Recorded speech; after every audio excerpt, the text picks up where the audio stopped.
Virginie Little, vous êtes française, originaire de Bordeaux. Vous avez suivi des études en économie et droit, avec une spécialisation en marketing. Vous êtes installée durablement à Varsovie depuis maintenant près de 12 ans. En 2003, vous fondez la revue Les Échos de Pologne, portant l'ambition de devenir le premier média francophone dédié à la Pologne. Alors, Échos de Pologne, dont vous êtes à la fois directrice de publication et rédactrice en chef, deux fonctions distinctes, puisque Virginie Little, directrice de publication, définit la stratégie de la revue, tant au niveau du sujet que des médias. Alors on y reviendra, 2013 est une année charnière pour les Échos de Pologne, avec une diversification annoncée. La revue papier a cessé sa diffusion en novembre 2012. Deuxième fonction, Virginie Little, rédactrice en chef, est à la fois à la tête d'une équipe rédactionnelle, gère la ligne éditoriale et s'assure de la mise en valeur du contenu. Alors Virginie, bonjour. Bonjour. Je vous propose de revenir sur votre parcours et sur ce qui vous a mené jusqu'ici à Varsovie. Alors c'est une histoire qui commence à avoir quelques années. En 1995, j'étais encore lycéenne. Et dans mon lycée, il y avait une annonce de l'UNESCO qui cherchait des jeunes français pour aller animer un groupe, un camp d'enseignement du français, un camp d'été d'enseignement du français à Bielsko-Biała, dans le sud de la Pologne. Et l'annonce disait qu'il y aurait 3 semaines de cours, donc d'animation de cours, et une semaine de tourisme pour découvrir la Pologne. Et qu'on serait pris en charge, très bien encadré. Je ne connaissais pas du tout la Pologne, j'ai toujours aimé voyager, je me suis dit que c'était l'occasion de découvrir la Pologne. Et donc voilà, j'ai postulé, j'ai été retenue, je suis venue 3 semaines donc, à Bielsko-Biała, avec autour de nous une centaine de Polonais, de jeunes Polonais qui avaient à peu près mon âge. C'était vraiment très chouette, très bien organisé. Donc ça nous a permis de découvrir Bielsko-Biała, et puis moi ça m'a permis de me faire des amis polonais. Et puis après on a encore fait une semaine de tourisme, on a visité Cracovie, Varsovie, Zakopane et on a été voir Auschwitz. Et puis voilà, je suis rentrée en France, j'ai continué mes études, mais je suis restée donc en contact avec ces amis polonais et je revenais en vacances tous les ans en Pologne.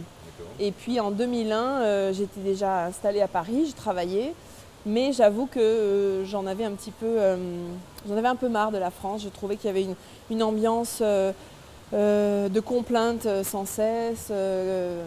Il me manquait quelque chose, un dynamisme pour aller avec ce que moi j'avais envie de faire, d'avancer. Et au cours de vos vacances, vous avez constaté un dynamisme un peu différent en Pologne? Voilà, exactement. Ouais, exactement. Et donc je me suis dit que voilà, il y avait sans doute quelque chose à tenter en Pologne. Donc je suis venue, j'avais déjà 2 amis qui vivaient à Varsovie, donc j'ai habité avec l'une d'elles quand je me suis installée, parce que en fait je m'étais donné 3 mois pour voir est-ce que je pouvais faire quelque chose ici, est-ce que j'avais une place en Pologne. Vous êtes arrivée à Varsovie? Oui, je suis arrivée à Varsovie le 7 octobre 2001. J'ai commencé les cours de polonais tout de suite parce que je me suis bien rendu compte que d'abord, bon, moi c'était quand même, mon sentiment c'était de venir quand même pour m'intégrer, même si je n'allais pas rester durablement parce que je ne savais pas encore si je pourrais. Donc voilà, je me suis inscrite à des cours de polonais, j'ai pris des cours de polonais tout de suite et par chance j'ai trouvé du travail au Courrier de Varsovie, qui est un mensuel qui existait alors, qui est un mensuel francophone qui existait alors et qui cherchait un responsable marketing. Ouais. Donc j'ai travaillé au sein du Courrier pendant 1 an et demi en tant que responsable marketing et commercial, en charge des annonceurs. D'accord. Et donc comment est-ce que du Courrier de Pologne, c'est ça? Du Courrier de Varsovie, oui. Courrier de Varsovie, comment est-ce qu'on est passé aux Échos de Pologne? Alors malheureusement, les actionnaires du Courrier de Varsovie, malheureusement ou heureusement, l'histoire le dira, ont décidé d'arrêter la publication pour des raisons assez personnelles à leur histoire. Et moi je me suis dit que c'était dommage parce qu'il y avait quand même, il y a beaucoup de liens entre la France et la Pologne et entre les pays francophones et la Pologne en général. Il y a une communauté importante, il y a vraiment beaucoup de choses qui se fait et je me suis dit que c'est dommage, que bon, ce serait toujours un média de niche mais qu'il y avait sans doute quelque chose à continuer parce qu'il y avait vraiment beaucoup d'intérêt. Voilà, donc on a créé une nouvelle structure, donc les Échos de Pologne, qui ont publié leur premier numéro le 15 avril 2003. D'accord. Et donc vous aviez une équipe de rédaction qui était déjà constituée. Est-ce que c'était une valorisation d'un certain travail qui était déjà… Oui, alors on est parti à 4 personnes du courrier ont participé au lancement des Échos de Pologne. Et pour l'équipe rédactionnelle, on a toujours fonctionné avec des freelanceurs, hein, des pigistes, parce que bon, malheureusement le modèle économique des médias, et surtout des petits médias, nous impose ce système-là. Mais effectivement, on n'a pas trop de difficultés à trouver de très bons rédacteurs franco-polonais, parce que, encore une fois, il y a beaucoup de gens qui s'intéressent à ces deux pays. D'accord. C'est vraiment effectivement un média donc clé dans la sphère de la francophonie qui est dédiée à la Pologne. Ça c'est intéressant. Est-ce que du coup vous aviez, en termes de sujet, est-ce que c'était, quelle était la ligne éditoriale qui était suivie? Comment est-ce que votre travail de rédacteur en chef c'est au fil de l'eau développé, partant de ces responsabilités de marketing vers des fonctions beaucoup plus larges? Comment est-ce que vous avez vécu et du coup travaillé cette évolution? Je pense que j'ai toujours eu en moi l'esprit communautaire déjà. Ce qui m'a beaucoup plu et séduit ici, c'était la communauté francophone en Pologne, qui est assez diverse parce qu'il y a à la fois les expatriés qui viennent travailler pour des entreprises issues de pays francophones qui sont là en général pour 3 à 5 ans. Après, il y a tous les binationaux ou les couples mixtes. Et puis les Polonais qui sont francophones. Mais cette communauté, malgré sa diversité, a quand même une passion à la fois pour la langue française et pour la Pologne. Donc c'est très intéressant. J'ai aussi toujours aimé écrire et me suis intéressée toujours aux médias. Donc les choses se sont faites très naturellement. Et les experts aussi disent que du marketing à la communication et donc au journalisme, il n'y a quand même qu'un tout petit pas. Donc c'était pas très compliqué. Et en termes de communauté, est-ce que vous avez une idée du nombre d'abonnés que vous aviez en Pologne et du nombre d'abonnés que vous aviez par ailleurs dans les pays francophones qui s'intéressaient à la Pologne? Quelle était la répartition?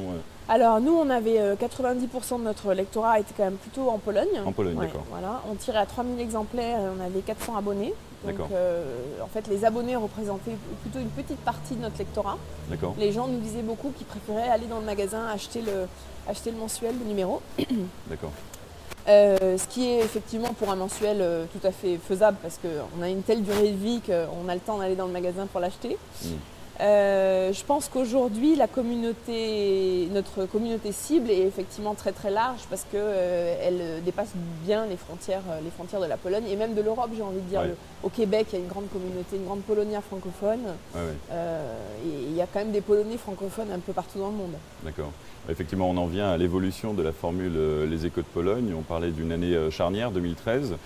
Alors, vous avez lancé donc un projet de financement communautaire de cette nouvelle formule. Est-ce que vous pourriez nous en dire 2 mots? Oui. Donc, jusqu'en 2012, la formule des Échos de Pologne était largement dominée par un mensuel papier, même si on avait bien sûr un site internet et créé déjà Écho TV, qui est notre chaîne de vidéos sur YouTube et Dailymotion. Mais c'est vrai que c'était vraiment le mensuel papier qui portait, j'ai envie de dire, le média et le titre en général. On s'est aperçu en 2012 que c'était sans doute une formule obsolète et qu'il fallait évoluer avec les nouvelles technologies et profiter des nouvelles technologies pour être plus créatif, plus omniprésent et séduire aussi peut-être une population qui allait nous laisser de côté parce qu'ils ne sont plus du tout intéressés par le papier.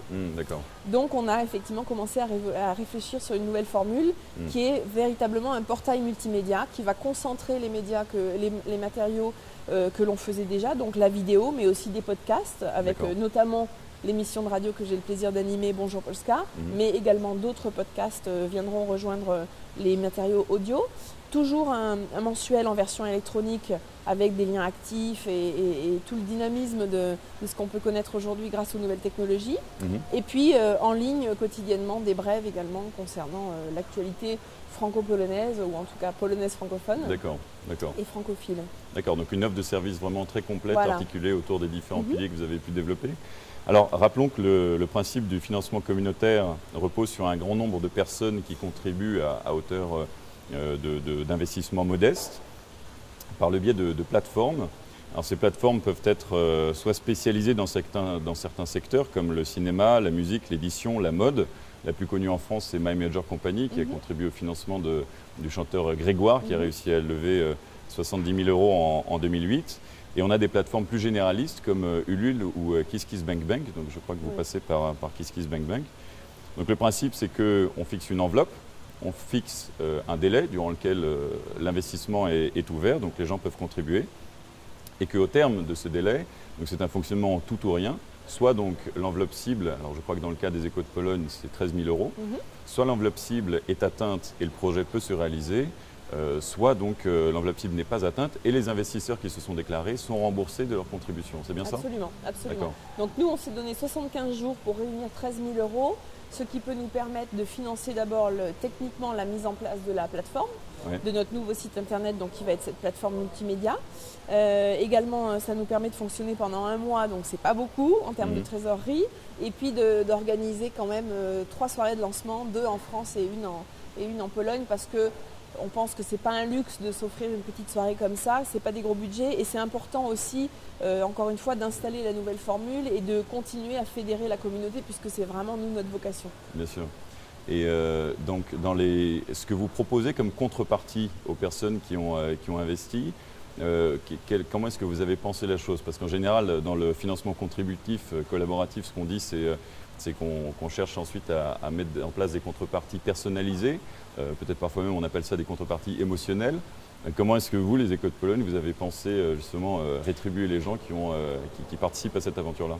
Alors, chez nous, ça commence à 3 €. En fait, ça commence à 1 €. Les gens peuvent vraiment, c'est important que les gens comprennent qu'on peut mettre le montant qu'on veut. On a seulement à 1 €, on n'a pas du tout de contrepartie. À 3 €, on a les remerciements des Échos de Pologne sur le site internet et dans le premier numéro du magazine mensuel. Et puis après, on a effectivement essayé de penser à ce public qui s'intéresse à la Pologne en français et puis en polonais. Donc dans les contreparties, il y a des livres sur la Pologne ou sur la France. En français ou en polonais, ça dépend de ce que les gens souhaitent. Il y a aussi des petits coups de cœur par rapport aux Échos de Pologne. Des numéros d'archives sont également en vente. Des couvertures dédicacées et encadrées du magazine. Et puis après, il y a des formations interculturelles pour les gens qui s'intéressent à la Pologne. Un entretien avec moi, je dis ça très modestement, mais bon, voilà, ça peut permettre aux gens qui s'intéressent à la Pologne d'avoir un certain nombre d'informations. Je pense éventuellement à des chefs d'entreprise qui voudraient un petit peu tâter le terrain. Bon, de par mon métier et ma présence en Pologne depuis effectivement bientôt 12 ans, j'ai un certain nombre d'informations qui peuvent être intéressantes pour des publics différents. Il y a un package de publicité aussi pour ceux que ça intéresserait. Voilà. Et en fait, selon les montants de contribution, les contreparties se cumulent. C'est des packages assez larges. C'est intéressant. Donc même des personnes qui pensent éventuellement développer une activité en Pologne pourraient se tourner vers vous pour vous appuyer sur vos recommandations et votre connaissance du terrain. Et ils peuvent aussi, c'est un système qui est vraiment extrêmement flexible, ils peuvent aussi nous contacter. Dans la vidéo de présentation, il y a toutes mes coordonnées pour me contacter. C'était le cas hier d'une association qui m'a contacté en me disant « Nous, on ne trouve pas vraiment de contrepartie qui nous corresponde, est-ce qu'on peut discuter ?» Alors, bien sûr, donc ils ont demandé un abonnement collectif pour l'ensemble du bureau de l'association. Mais on peut ensemble réfléchir à quelque chose qui serait beaucoup plus personnalisé pour correspondre à la structure qui souhaiterait ou à la personne qui souhaiterait effectivement contribuer. D'accord. Et pour avoir davantage de renseignements, comment est-ce qu'on... On peut me contacter directement. D'abord, moi j'invite les gens quand même, le public à aller sur le site de KissKissBankBank parce que là, il y a la présentation complète, il y a la petite vidéo qui présente le projet. En 2 minutes 20, on sait déjà pas mal de choses. Et il y a également mes coordonnées, donc vraiment que les gens n'hésitent pas à me contacter pour poser leurs questions. Et donc c'est www.echo.pl. Voilà. C'est ça, d'accord, très bien. Très bien. Écoutez, effectivement, comme vous le disiez, par rapport à la diffusion papier qui s'est arrêtée en novembre, c'est vrai que cette nouvelle plateforme permettrait pour vous d'atteindre un public beaucoup plus large. Ça, c'est quelque chose de très intéressant. On parlait également des communautés que vous avez sur Facebook, justement correspondant à chacune des 3 activités. Et on voit qu'il y a un intérêt soit pour l'émission radio, soit pour les articles de fond que vous avez pu développer dans les Échos de Pologne, soit pour des brèves d'actualité plus fréquentes, pour avoir un fil d'information, disons un fil d'actualité très régulier. Donc c'est vrai il me semble que c'est un projet très prometteur et je vous souhaite tout le succès. Merci. Tout le succès possible pour ce projet-là. Écoutez, un grand merci. Je vous propose de terminer avec quelques questions sur le vif, portant sur justement votre expérience de la Pologne et la manière dont vous avez vécu votre expatriation finalement ici. Alors, première question, ce que vous avez tout de suite aimé en arrivant en Pologne? Qu'est-ce que j'ai tout de suite aimé? Je crois qu'il y a beaucoup de choses qu'on aime en Pologne sans s'en rendre compte. C'est-à-dire, il y a beaucoup de choses intangibles.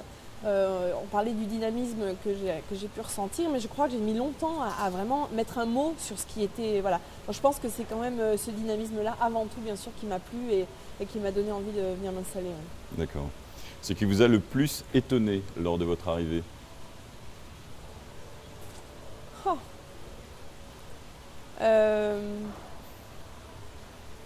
Voilà, faudra. Je sais pas, maintenant avec le recul, je me sens tellement polonaise de cœur que bon, il y a encore quand même des choses qui m'étonnent. Je crois que c'est la logique dans l'administration peut-être. Ah oui. C'est-à-dire que l'administration n'est pas plus lourde qu'ailleurs, je pense. Hein. J'ai pas fait la même expérience bien sûr en France, mais j'ai des amis et de la famille qui mènent des entreprises en France. Je pense pas qu'elle soit plus lourde ici, il n'y a pas une plus grande bureaucratie comme on peut le dire. Mais par contre, il y a une logique qui est quand même différente. En Pologne, en France, pardon, on peut un peu plus discuter avec l'administration. Oui. On a l'impression que l'administration a plus d'empathie pour l'entrepreneur, alors qu'ici, c'est comme ça, pas autrement. On rentre dans la case où on n'y rentre pas, et si on n'y rentre pas, on est. Ah, d'accord, c'est très formel. D'accord. Le mot polonais qui vous a été le plus utile? Je ne sais pas s'il y a un mot, mais je trouve qu'en général, la langue polonaise a une très très jolie formalité. Il y a beaucoup de formules en polonais qui sont très jolies, très mignonnes. Bon, moi j'aime beaucoup la langue polonaise, je trouve que c'est une très très belle langue. Et je trouve que toutes les petites formules sont utiles. Je dis proszę pana, proszę pani. Dans une conversation, ça assoit le discours, je trouve. Mais oui, toutes ces petites choses-là sont d'accord. Le César du meilleur endroit à Varsovie? Alors Varsovie est une ville qui bouge beaucoup, donc il y a beaucoup de lieux de convivialité, comme on dit en français, de cafés, de restaurants qui ouvrent en permanence. Mais j'ai quand même sans doute un coup de cœur pour le lieu dans lequel on enregistre aujourd'hui, qui est l'hôtel Sofitel Victoria, parce que c'est à la fois un héros du cinéma polonais, parce qu'il apparaît dans beaucoup de comédies de la PRL, avec des scènes donc très drôles, mais aussi parce que voilà, aujourd'hui c'est aussi, il a une localisation qui est fantastique, ouais. Il est en perpétuelle rénovation et changement, et donc voilà, c'est un lieu très très agréable, très chaleureux. Votre chanson polonaise du moment? On change un peu de sujet. Oui, alors en ce moment il y a un hit polonais qui est vraiment très drôle, ça s'appelle Ona tańczy dla mnie. C'est un groupe qui s'appelle Weekend qui chante ça, ou Weekend en polonais on dit. Et c'est un hit, on l'entend dans les clubs, les soirées d'entreprise, voilà. Et c'est entre le disco polo et la pop, donc c'est un joli mix du style polonais d'hier et d'aujourd'hui. D'accord. Votre souhait pour l'éducation de vos enfants? Alors bon, sans raconter ma vie, moi j'ai un mari américain, je suis française et on vit en Pologne, donc c'est une jolie tour de Babel chez nous. On parle deux langues à la maison, et pour nous très important c'est que les enfants parlent polonais et soient très proches du système polonais. Donc ils vont dans une école bilingue franco-polonaise. Si on avait trouvé une école trilingue, on les aurait mis dans une école trilingue. Donc c'est avant tout leur offrir ce cadeau qui est l'apprentissage des langues faciles, parce qu'eux, ils ont commencé dès la naissance. Donc je pense que c'est un très beau cadeau pour la vie, parce que derrière, il y a la langue, il y a l'ouverture d'esprit, il y a la découverte d'autres cultures, d'autres systèmes. Enfin, je crois que c'est très très important pour des enfants dans le monde d'aujourd'hui. Bien sûr. Et en termes d'études, donc vous les voyez étudier en Pologne? C'est difficile de se projeter, comme on est tous les deux étrangers, on pense qu'on ne va pas vieillir en Pologne. Donc on imagine assez bien qu'on va partir de Pologne d'ici une dizaine d'années. D'accord. Et moi j'aimerais bien que nos enfants aussi vivent dans l'un de nos pays. On se voit plutôt aller aux États-Unis, dans le pays de mon mari. D'accord. Et donc plutôt des études. Enfin, j'aimerais bien aussi qu'ils étudient en France. Je pense qu'on a un joli système d'éducation avec un très bon niveau d'éducation. Donc je pense que c'est important aussi qu'ils aient à la fois une éducation en anglais, mais aussi en français, pour qu'ils aient un très très bon niveau dans les deux langues. D'accord. Voilà, donc on essaiera de trouver des choix adéquats. D'accord.